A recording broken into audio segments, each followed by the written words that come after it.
ushe, lakini kumbuka baraka ziko kwa, na usipopata baraka kwa baba, siku moja hata ukiwa na hizo nguvu zote utaumia. And therefore, before I welcome the Father, because I welcome him, let me say some few things. But before I do that, let my son come and honor the Father. Welcome. Can you clap for very well for our governor? Stand, because he is also the father of the county. And therefore today we have the county father and we have a spiritual father. There is no greater day than this. Son, speak and honor. Thank you, Mama. Tuketi tafadhali. God is good and all the time.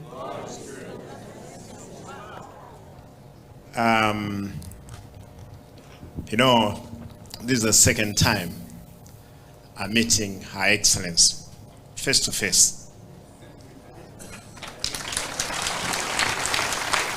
Last time we were again in this field, we were doing prayers, and indeed, Mama, I think you mean well with the boy child.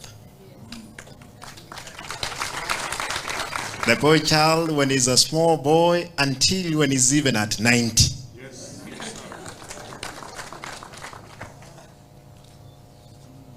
Bishop Mamboleo, I want to take this chance, and actually I thought that Pastor Gichana would have, or Bishop Kijana would have not sang that song. I wanted to sing myself. But now that you sang it, you sang it for me. Happy birthday, Baba.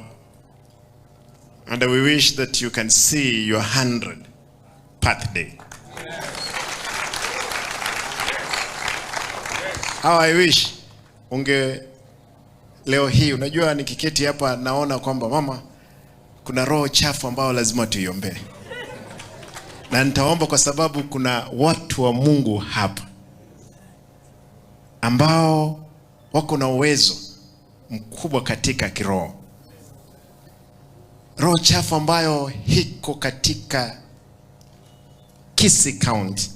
Mimi ningeomba kwamba utakapoomba, Baba, utakapoomba uiombee kwamba roho chafu ipate kuondoka. How I wish tungekuwa katika mikutano yote ya kisiasa, ya kikanisa, ikuwe vile ilivyo sasa hivi.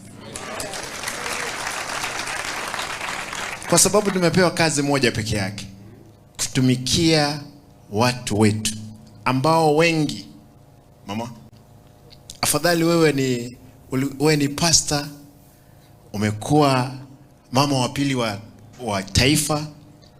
Kuna watu wengi hapa nje maskini wa uchochole ambao hata chakula hawezi weka kwa meza. Ingekuaje kanisa ikuwe ni mibaraka kamili kwa watu wetu? Nimeuliza Bishop, na ni mama amesema pale ndani tukiwa pale, wakati alikuwa mdogo, unajua ni mtu mrefu. Unajua wengine tulikuwa tunadhania sisi ndio warefu, lakini nimeona Bishop mrefu, handsome, mtu ako na sura nzuri. Unajua wengine hapa sisi. Mimi nataka niseme kwamba nashukuru na karibisha nyinyi, na maombi haya yaweze kutusaidia. Bishops, nitaomba kwamba siku moja mje, na mimi nimepanga kama ni tenti kama hizi 5 10 tuweke pamoja, tufanye maombi maalum ya Kisii County na nchi yetu. Mimi nimegundua Bishop, and utanikubalia mama, shida kubwa ya nchi yetu ama duniani ni wanasiasa kama sisi.